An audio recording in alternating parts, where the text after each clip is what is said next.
This is Mission Control Houston. A slight change in plans there. The next scheduled television event will be a replay of the Flight Day 2 highlights. That replay will begin in just about half a minute, a little bit after the 8 p.m. planned starting time. We're receiving live downlink video from the Spacelab module with mission specialists Mae Jemison and Jan Davis performing 2 experiments at this time. Jan Davis is working with the continuous heating furnace and working on the aluminum composite experiment. She's involved in the first sample installation of this experiment. While Mae Jemison works with the gas bulb experiment, the activation and preparation.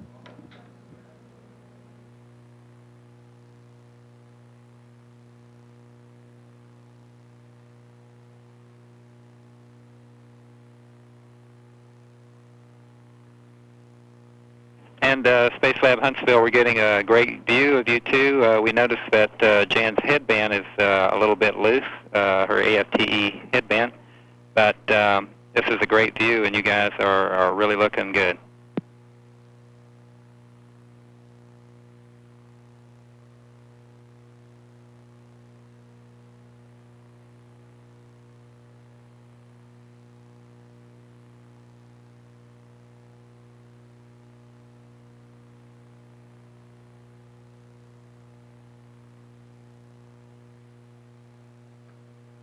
This is Mission Control Houston.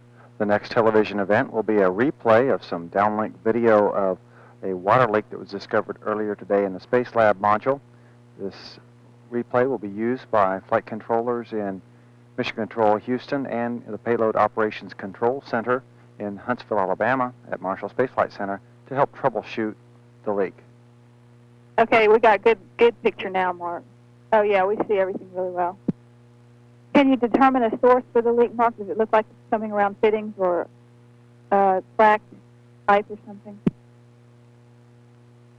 No, I don't see anything.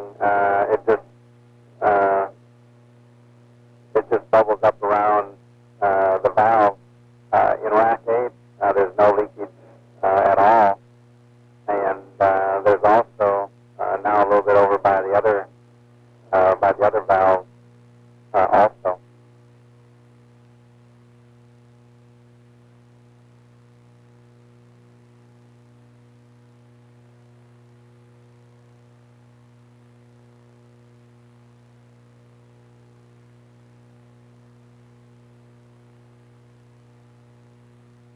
And Spacelab Huntsville for May, we do have downlink, and we do have an image, and we can see the filament.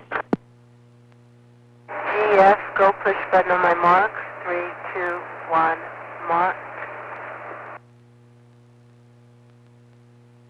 And we copy May, thank you.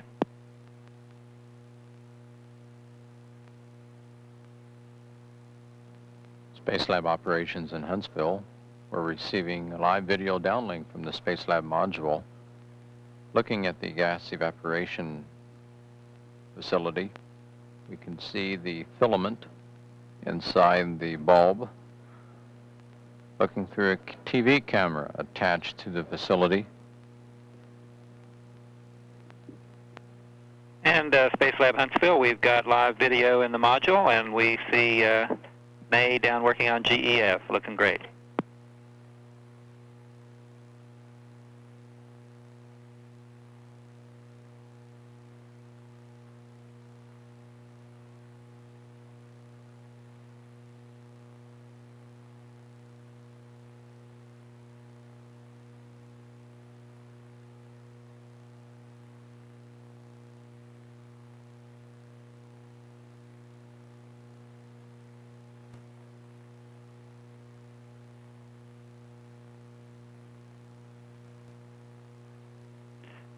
Okay, May, we copy, and I was just talking to the PI about the last one. There was a little bit of concern that the frost wasn't exactly in front of the filament. I'm not sure if you can do anything about that, except just to kind of eyeball that bulb to make sure it's straight up and down.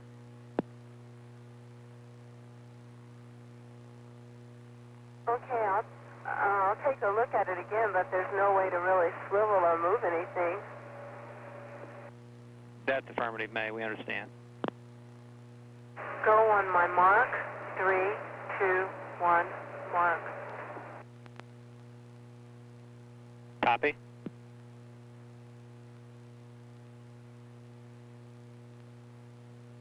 Space Lab operations in Huntsville getting an excellent view and downlink video of the gas bulb with the filament inside the bulb.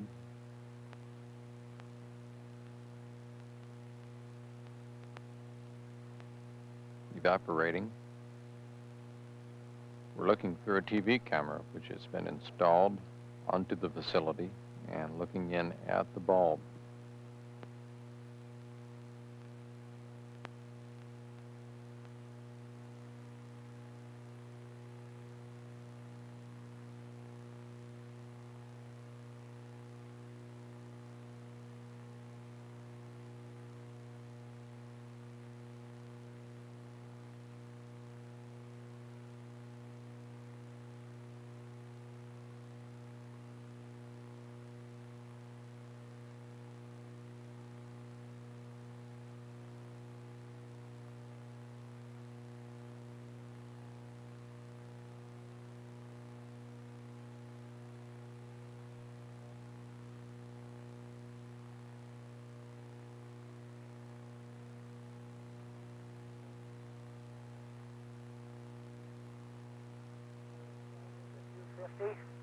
And we've got another 250 that has infrared film in it.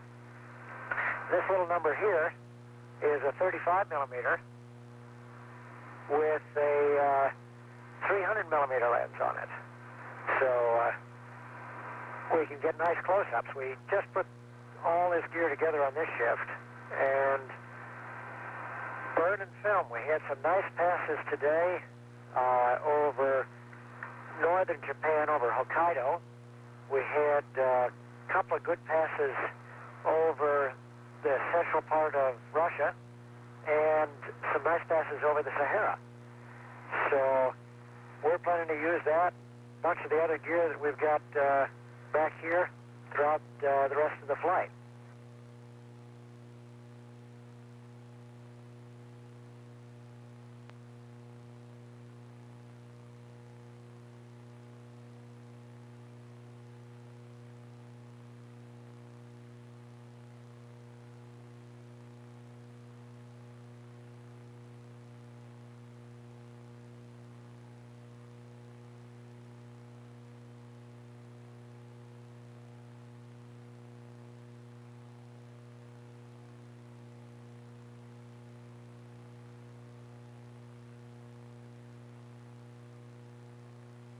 Jay, a couple of words on the conservation of angular momentum there would be interesting.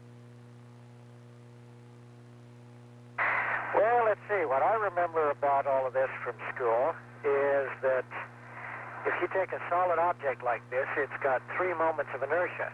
One about this axis, one about this axis, and one about this axis. And it'll be stable about 2 of those 3 axes. And what we've got here is an object, let me do it a little slower, that goes from one of its stable modes to the other of its stable modes.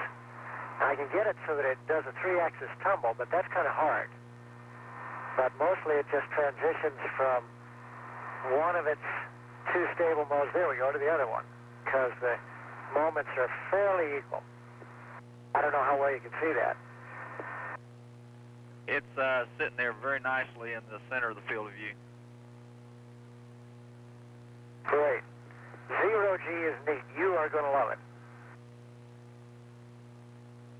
Blue Shift team members, Science Mission Specialist Mae Jemison, visible here in the foreground of the Space Lab module, and Jan Davis in the background, both again involved in the science activities, things continuing to move actively here in the, again, latter portion of their first full tour of duty. And that handover process, once again, will be occurring in, scheduled to occur in a little less than an hour and a half, about a 15-minute formal period of handover scheduled, at which point they will be briefing the oncoming team members, red team members being payload specialist Mamoru Mori, mission specialist Mark Lee, and pilot Curtis Brown. And of course, there goes the starboard door.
Our video continuing to come live from Endeavour's flight deck with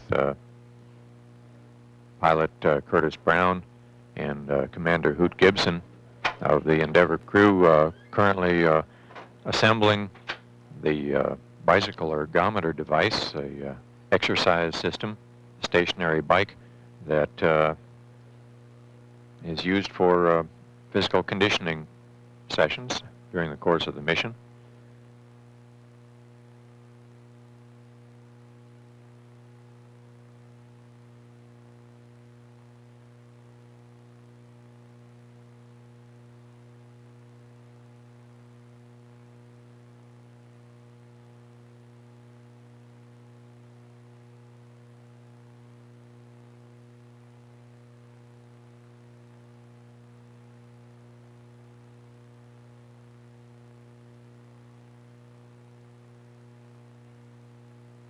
This video giving us a view from the Space Lab module with Mission Specialist Mark Lee in the foreground, right-hand side of our current view, and Payload Specialist Dr. Mamoru Mori in the background. As we can see, Dr. Mori with his physiological monitoring system backpack on.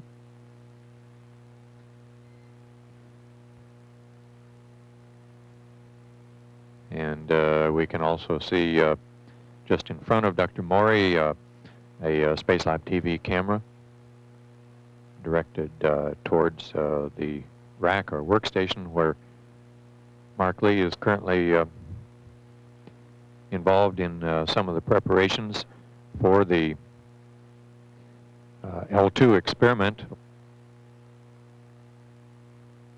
Yeah, Mark, we want to increase fish package number 2, EEG number 2, 0.5 to 2.5.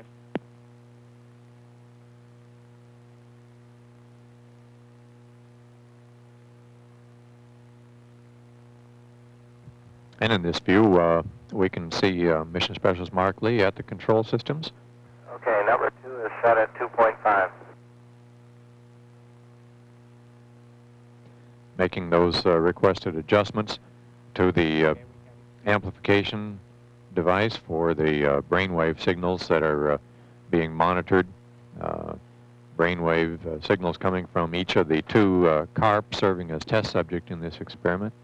And so an amplifier is involved in a circuit for each of those signals to get the proper signal strength here on the ground and be able to record the brainwave signal with a good clarity so that it can be monitored during the actual experiment operation, which consists of subjecting these fish to light which comes alternately from the top and side of the containers. During the test session, the fish will be videotaped. Their behavior will be captured with videotape, and the data will be monitored here on the ground and recorded in real time. Here in the science operations area, the science principal investigator team members for this experiment are monitoring the data coming down as Mark Lee has been adjusting it in the Space Lab module. And this is a recording system by which the brainwave information from the test subject fish will be monitored and recorded here in the on the ground.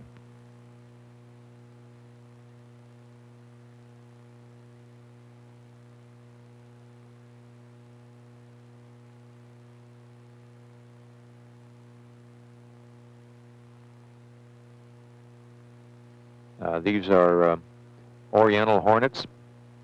They have a unique ability to build combs, and those combs are oriented in the direction of gravity. So the objective here is to determine what effect the absence of gravity as a reference point will have on their activities in building combs. Or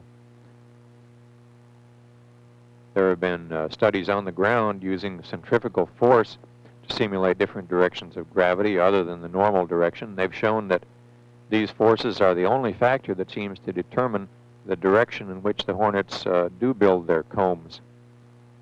So this experiment is designed to try to obtain further understanding on this unique trait of the oriental hornet and test these hornets' ability to orient their combs when working in the weightlessness environment. Now we're receiving live downlink video of Dr. Mamoru Mori, the test subject in this experiment, in the head restraint device designed to keep his head stationary during the experiment so that the only movement will be of his eyes, and that movement can be recorded on videotape by means of this camera. We can also see a couple of the electrodes. There are electrodes attached to various parts of his body to record the electrical signals.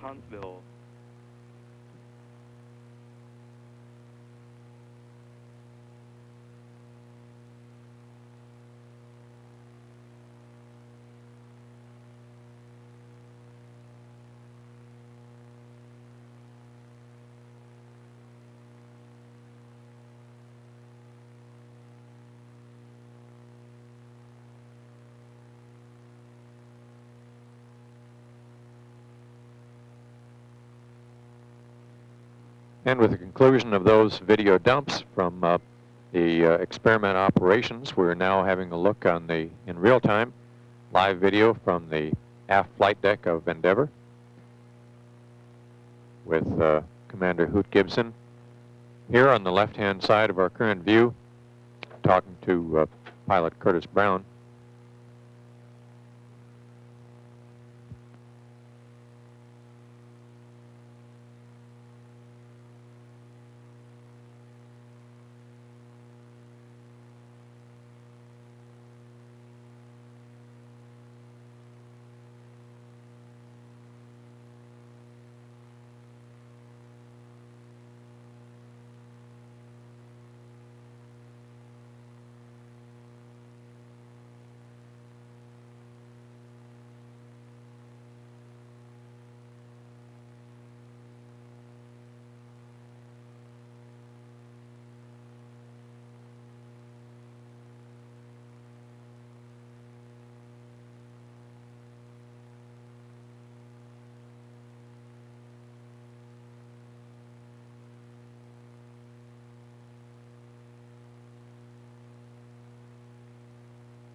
Okay, good. There's some folks that are real anxious to see him.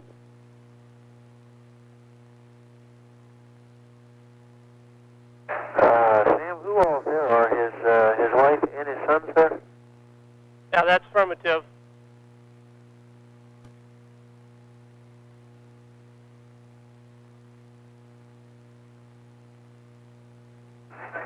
Hello, Akiko and Ken, talk to you. I'm very fine here in Middick. Just I'm enjoying, started enjoying and doing a lot of work so that I very busy. So I hope you are doing quite well, all of you.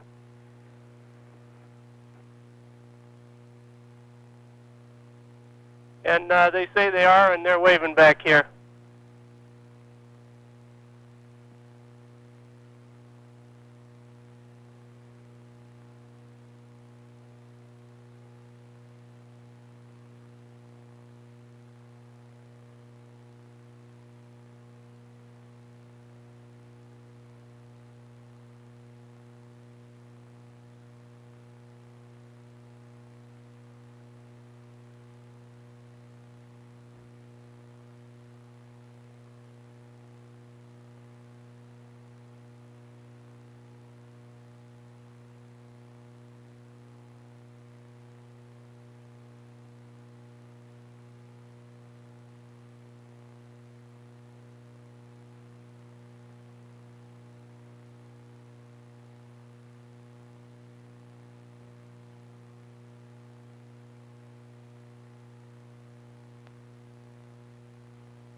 Well, Mission Specialist Mark Lee continues with the troubleshooting and repair procedures at Rack 10, one of the materials processing experiment racks.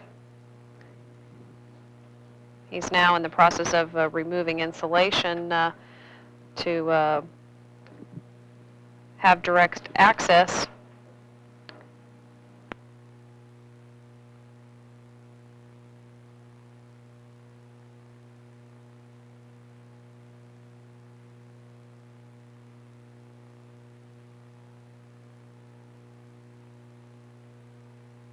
Following the removal of the insulation,